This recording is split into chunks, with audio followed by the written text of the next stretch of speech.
దేవుని నామానికి మహిమ కలుగునుగాక.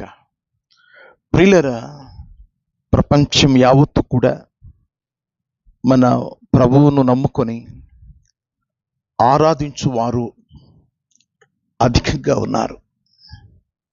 మన భారతదేశంలో క్రమక్రమముగా ప్రభువారి యొక్క ప్రేమ, ఆయన జాలి, ఆయన అద్భుత కార్యాలు అనేక మందిని ఆకర్షించడం, రోజు రోజుకు దేవుని పిల్లలు దేవుని సన్నిధిలో స్తుతించుకోవడం, ప్రార్థించుకోవడం, అనేక మంది మత ఉన్మాదులు చూడలేక ఏదో ఒక నింద, ఏదో ఒకటి క్రైస్తవులను బాధించడానికి, ప్రభు జీవితంలో ఏదో ఒక మచ్చ చూపించాలి, పెడ అర్థాలు తీయాలి అన్న ప్రయత్నంలో ఈరోజు ఒక భాగాన్ని మీ ముందుకు తీసుకువస్తూ ఉన్నాను. అదేంటి అంటే, మత్తయి సువార్త 11వ అధ్యాయం 19వ వాక్యం నేను చదువుతున్నాను. మనుష్య కుమారుడు తినుచు త్రాగుచును వచ్చాను గనుక ఇదిగో వీడు తిండిబోతును, మద్యపానీయు, సుంకరులకును పాపులకులను స్నేహితునని వారు అనుచున్నారు. అయినను జ్ఞానమని దాని క్రియలను బట్టి తీర్పు పొందును అనెను. ప్రియులారా,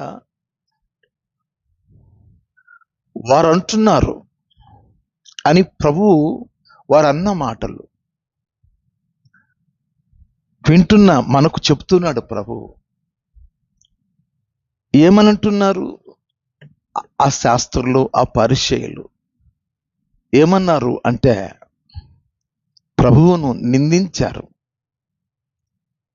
అటువంటి వారు, మత ఉన్మాదులు ఇటువంటి వాక్యాలు చదువుకొని ఆనాడు శాస్త్రులు, పరిచయులు ఆయనను ఏ రీతిగా విమర్శించారో ఈరోజు మతోన్మాదులు కూడా విమర్శిస్తున్నారు. మళ్ళీ చదువుతున్నాను. మనుష్య కుమారుడు తినుచు త్రాగుచు వచ్చాను గనుక ఇదిగో వీడు తిండిబోతును, మద్యపానీయు. అంటే ప్రభు ఎవరు? వారి దృష్టికి ప్రభు ఎవరు అంటే తిండిపోతూ, త్రాగుపోతూ. ప్రభు వారు ఆకలి తీర్చువాడు. ఆకలి కొన్న వారికి వారిని పస్తు పెట్టి పంపలేదు. వారికి కడుపు నిండా ఆహారం పెట్టి పంపించాడు. అనేక మారులు మనం చూస్తాం. 2 చేపలు 5 రొట్టెలు, వాటితో వేలాది మందికి ఆహారం వారికి పెట్టడం మనం చూసాం. అరణ్యంలో ఖాళీ నడక చేత ప్రభువారి యొక్క మాటలు వినాలని, ఆయన సన్నిధిని గడపడానికి వచ్చిన వారు పస్తుతో, ఆకలితో వారిని పంపకూడదని కడుపు నింపిన దేవుడు ఆయన తిండిపోతు అని నిందించారు. ఆయనే ఆకలి తీర్చువాడు, అన్నం పెట్టేవాడు. ఆయన అన్నం పెట్టేవారు. తల్లి ఉంది, బిడ్డలు తింటే చాలు అనుకుంటుంది. తండ్రి ఉన్నాడు, నా బిడ్డలు తింటే చాలు, వాళ్ళు తిన్న తర్వాత మిగిలినది తింటాను నేను అని అనుకుంటారు. ఆనాటికి ఈనాటికి ప్రభువారి మీద నిందలు ఇవి క్రైస్తవులైన దేవుని బిడలకు బాధ అనిపిస్తుంటుంది. నేను వారి మీద కౌంటర్ వీడియో చేయాలని కాదు, దేవుని బిడలైన మీతో ఈ సత్యాన్ని వివరించాలి మీతో ఆ మాటలలో ఉన్న ఆ విషయాలను మీకు వివరించాలన్న ఉద్దేశంతో ఈ వీడియో చేస్తున్నాను. నా ప్రియమైన దేవుని పిల్లలారా, తిండిబోతు అన్నారు ఆయన్ని. గమనించాలి నా ప్రియ దేవుని పిల్లలారా, సహజంగా ఎందుకో దేవుని సేవకులను కూడా చాలా మంది వారు తిండిబోతులండి అని ఊత పదంగా మాట్లాడిస్తూ ఉంటారు.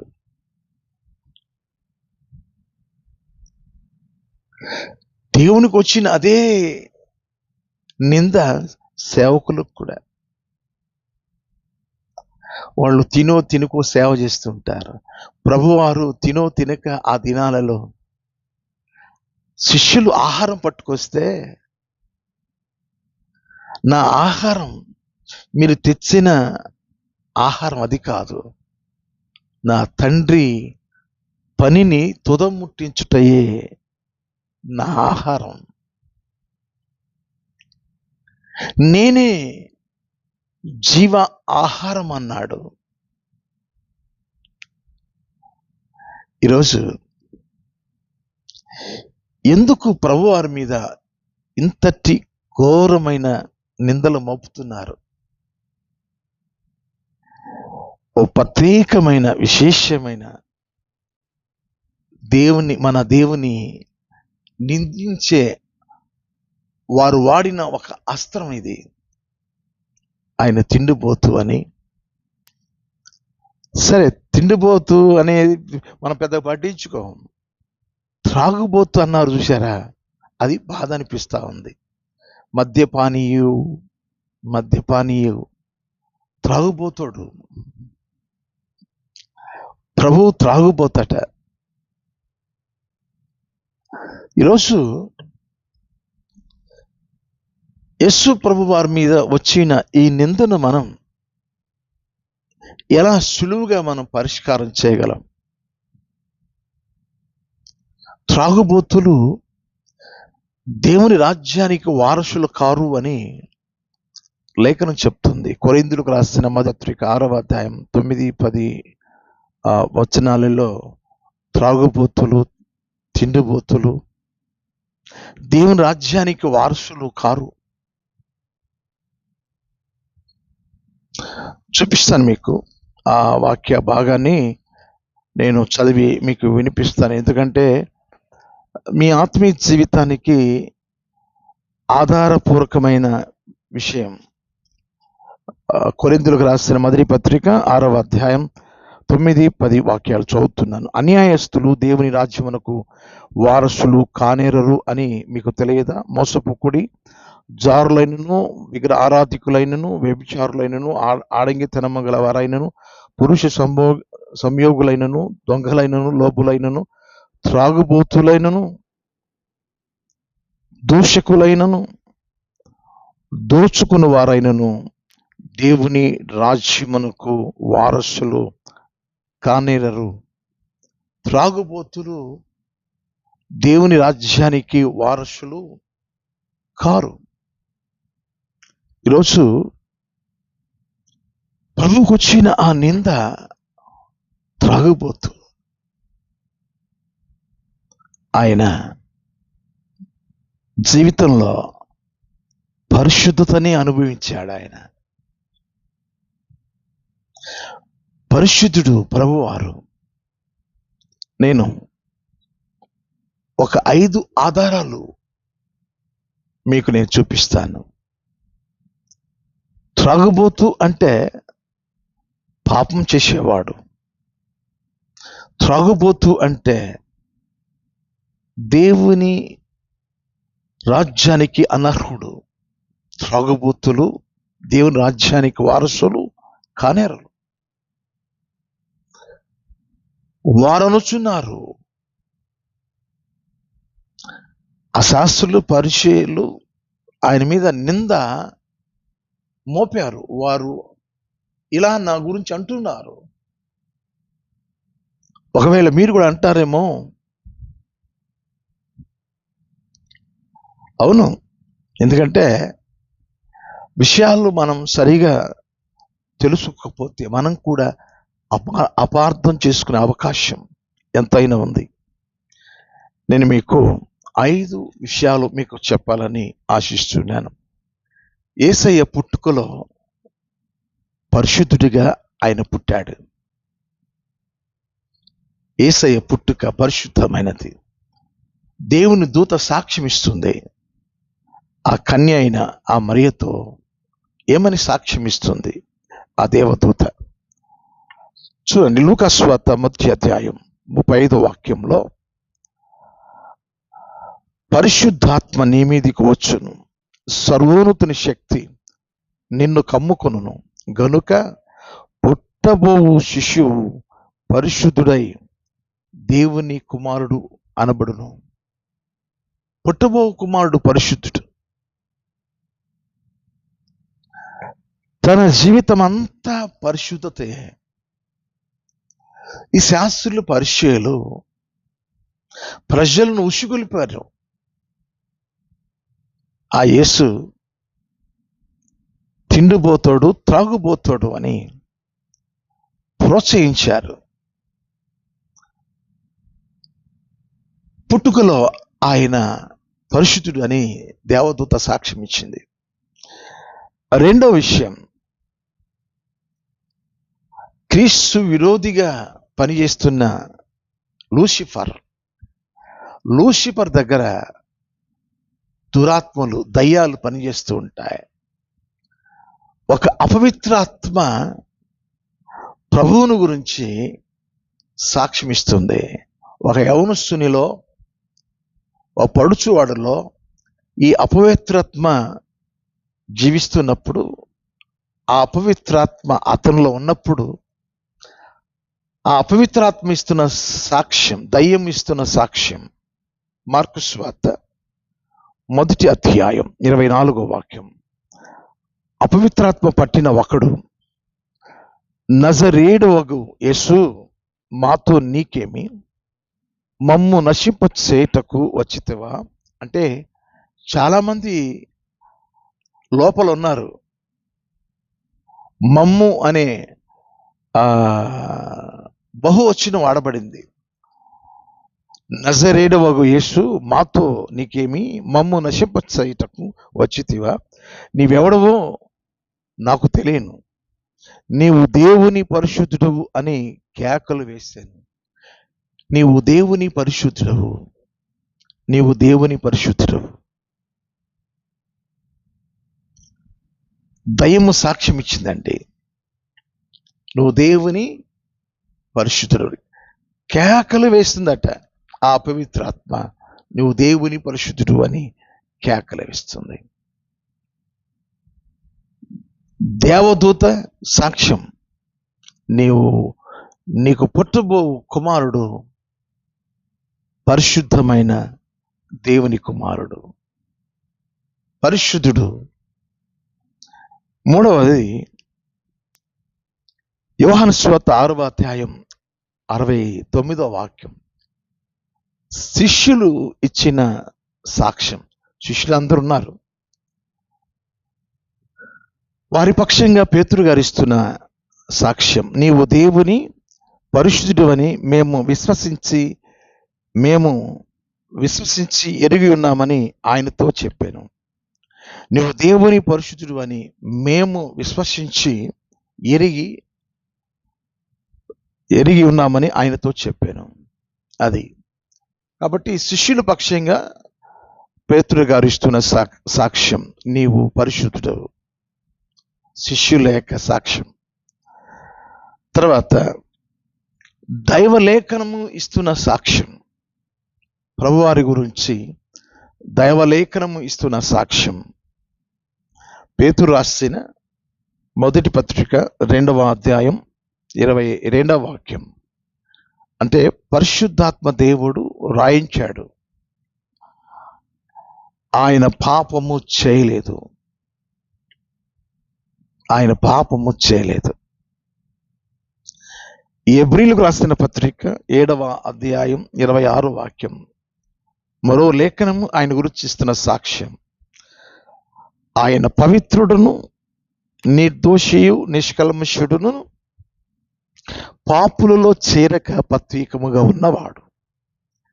పాపులలో చేరక ప్రత్యేకముగా ఉన్నవాడు.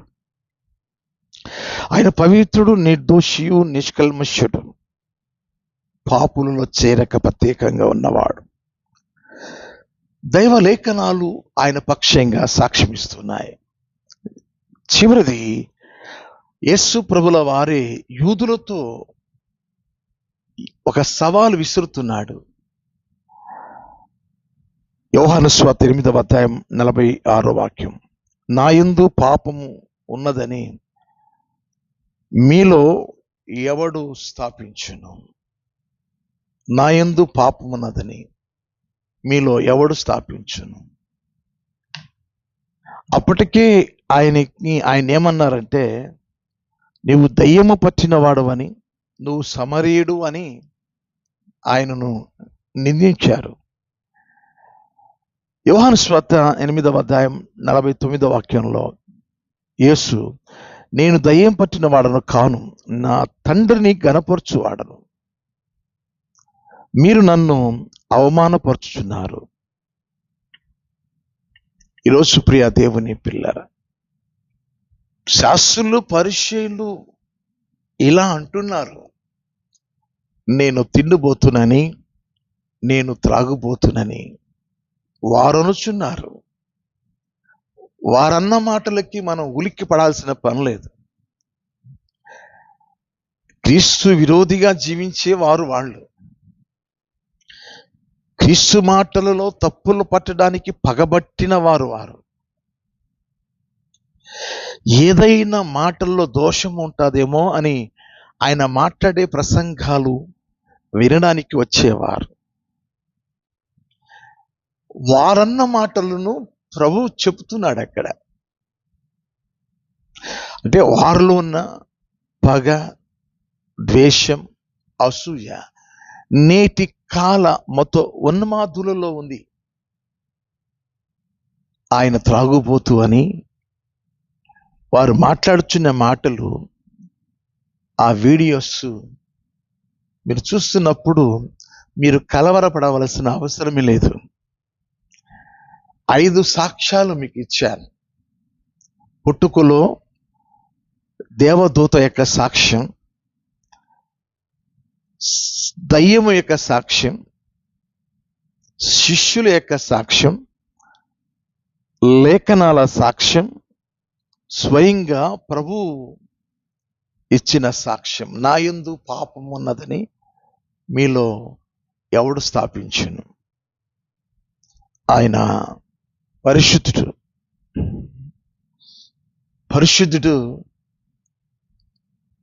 ఏమండి, బ్రాందీ తాగుతాడా, సారా తాగుతాడా? మరి మాట్లాడే వాళ్ళకి కొంచెమన్నా ఆలోచన ఉండాలి కదా. శాస్త్రులు, పరిసయ్యులు అన్న మాటల్ని వీళ్ళు తీసుకొని ఆయనలో ఈ అవలక్షణం ఉంది, ఈ అలవాటు ఉందని వాళ్ళు మాట్లాడుతుంటే అనేక మంది నమ్మిన వారు ఉన్నారు. అందుకోసమే ప్రభు చెప్పారు, వాళ్ళన్న మాటలు అవి. ఆయన సుంకరులతో, పాపులతో ఉంటాడు. ఎందుకు ఉంటాడంటే పాపులను పరిశుద్ధులుగా చేయాలి, సుంకరలో ఉన్న పాపాన్ని దూరం చేయాలి.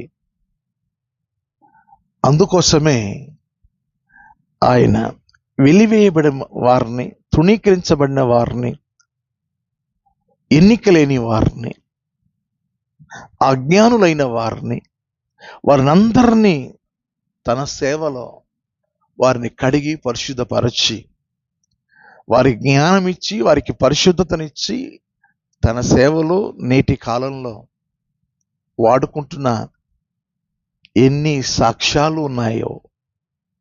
ఒకప్పుడు అజ్ఞానినండి, ఇప్పుడు దేవుడు జ్ఞానం ఇచ్చాడండి. ఒకప్పుడు నిష్ప్రయోజకుడును, కానీ ఇప్పుడు దేవుని చేతిలో వాడబడుచున్న ఆయన పనిముట్టును. నా ప్రియమైన దేవుని బిడలారా, మన దేవుడు పరిశుద్ధుడు అనడానికి 5 సాక్ష్యాలు మీకు ఇచ్చాను.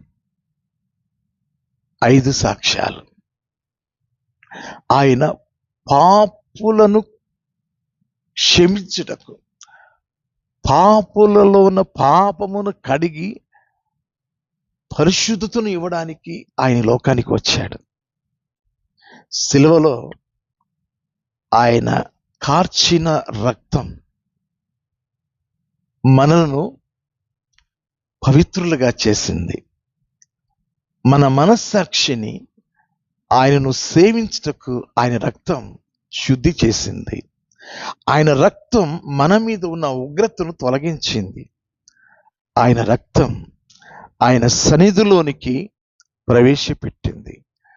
ఆయన రక్తం మనలను నీతిమంతులుగా చేసింది. ఆయన రక్తం మరణ భయం నుండి మనల్ని విడిపించింది. ఆయన రక్తం పాప శాపముల నుండి తొలగించింది. ఆయన రక్తం పాపపు అంధకారముల నుండి విడుదల ఇచ్చింది. అపవాది బంధకాల నుండి, అంధకారపు జీవితం నుంచి మనలను విమోచించింది ఆయన రక్తం. ఆ ప్రభువారు మనలను పరిశుద్ధులుగా చేసి తీర్చి ఆయన జ్యేష్ఠుల సంఘంలో, మహిమ కలిగిన ఆయన సంఘంలో ఆయన ఎదుట నిర్దోషులుగా, నిరపరాధులుగా, పరిశుద్ధులుగా నిలవబెట్టుకోవడానికి ఆయన రక్తం ద్వారా మనల్ని కడిగి పరిశుద్ధుల సంఘములో ఆయన మనం చేర్చుకున్నాడు. పాపులతో, సుంకరులతో ఆయన సహవాసం చేస్తున్నాడని నింద ఎందుకు వేశారు అంటే, ఆయన పాపులను రక్షించడానికి ఆయన వచ్చాడు. కారణం, పాపులు చనిపోతే పాతాళము వారిని పట్టుకుంటుంది. ఆ కారణము చేత పాతాళానికి పోనివ్వకుండా అనేకులకు ఆయన అడ్డుపడ్డాడు.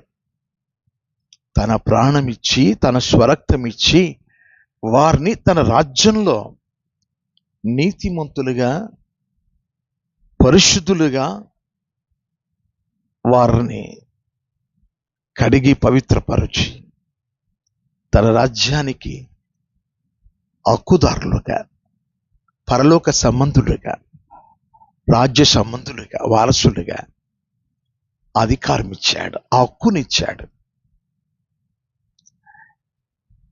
పూర్వము మీరు చీకటి ఉన్నారు, ఇప్పుడు ఆశ్చర్యకరమైన వెలుగులోనికి వచ్చారు. ఇప్పుడు మీరు ఎవరు అనేది ప్రభువు చెప్పడం జరిగింది. మనం పేతురు రాసిన మొదటి పత్రిక 2వ అధ్యాయంలో నేను చదువుతున్న 9వ వాక్యం.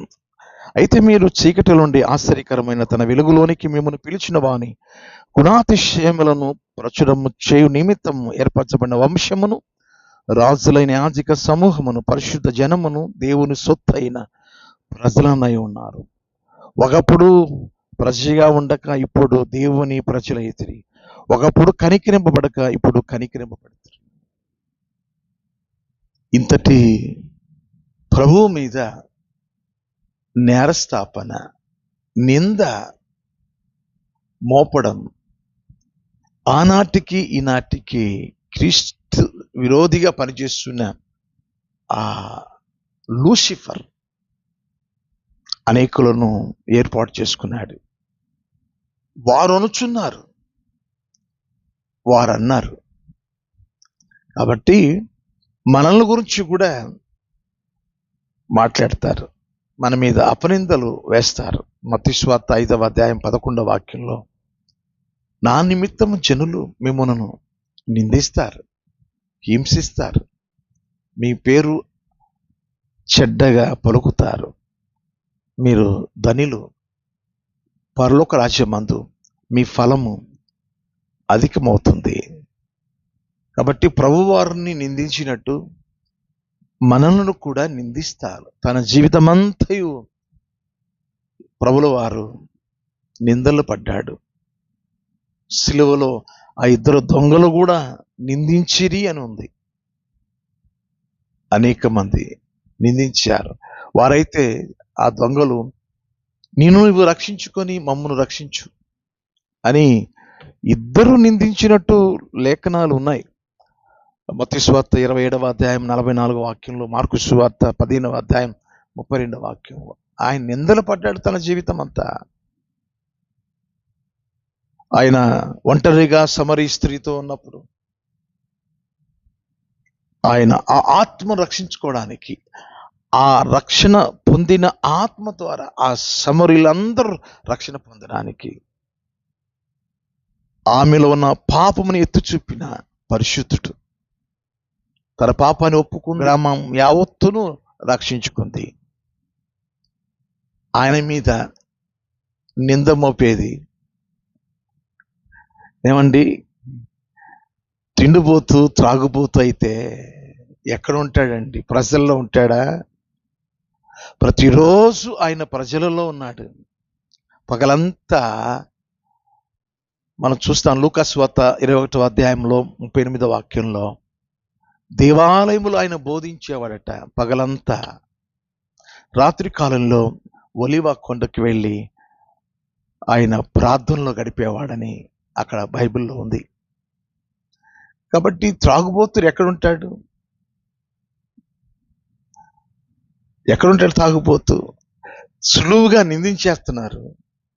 సరే, త్రాగుబోతు అన్నప్పుడు ప్రజల దగ్గర ఉంటారా?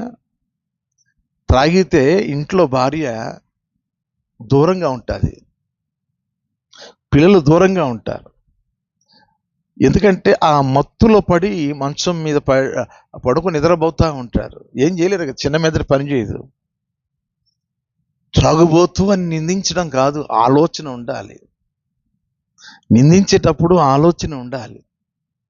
ఈ మతోన్మాదులకి పని పాటు ఏముండదు. లేస్తే క్రీస్తుకు విరోధంగా మాట్లాడడం, ఆయన సేవకుల మీద విరోధంగా, బైబిల్ మీద విరోధంగా ఆయన తిండిపోతు అని. ఆయన అనేక మందికి ఆహారమయ్యాడు. ఆయన అనేక మందికి భోజనం పెట్టినవాడు, అన్నదాత. ఆయన అద్భుతాలు చేసినవాడు, దిక్కులేని వారికి దిక్కు అయినవాడు. కాబట్టి పరిశుద్ధుణ్ణి పట్టుకొని ఏ నోటితో త్రాగుబోతు అని అన్నారో వారి మనసాక్షికే అప్పగించేస్తున్నాను. కాబట్టి త్రాగుబోతు అని ఆనాడు శాస్త్రులు, పరిచయులు వారన్న మాటను శిష్యులకు, వినుచున్న వారికి ఆయన చెప్పడం జరిగింది. అది మనకు కూడా ప్రభు చెప్తున్నాడు. ఆ దినాల్లో వారు నిందించారు, ఈ దినాల్లో మతోన్మాదులు నిందిస్తారని ఆయనకి తెలుసు కాబోలు ముందుగానే ఆయన రాసిపెట్టాడు. కాబట్టి మనము ఆందోళన చెందవలసిన అవసరం లేదు, మనం దిగులు పడవలసిన అవసరమే లేదు. కాబట్టి నేను చూపించిన ఆధారాలు, తన జీవితంలో ఆయన ఏమై ఉన్నాడో, ఆయన వాక్యం, పరిశుద్ధ గ్రంథం ఇది. ఈ పరిశుద్ధ గ్రంథం, ఆయన పరిశుద్ధుడు. దేవాలయం మనం 93వ కీర్తనలో 5వ వాక్యంలో దేవుని మందిరము పరిశుద్ధతకు అనుకూలము అని మనం చూస్తాం. ఆ పరలోక పట్టణం అది పరిశుద్ధ పట్టణం, నిషిద్ధమైనది, అబద్ధమైనది, అసహ్యమైనది, లోనికి ప్రవేశించదు అని లేఖనంలో మనం చూస్తాం. ఈరోజు నా ప్రియ దేవుని పిల్లలారా, ఇటువంటి ఆత్మ సంబంధమైన వాక్యాలు మనం విని మౌనంగా ఉండక అనేకులకు ఈ విషయాలను షేర్ చేయండి. అనేక మంది నేర్చుకుంటారు. విన్న తర్వాత లైక్ చేయండి. ఇంకా ఛానల్కు సబ్స్క్రైబ్ చేయకపోతే సబ్స్క్రైబ్ చేయండి. అంతవరకు shalom. May God bless you. Shalom. Praise the Lord. వందనాలు. Thank you.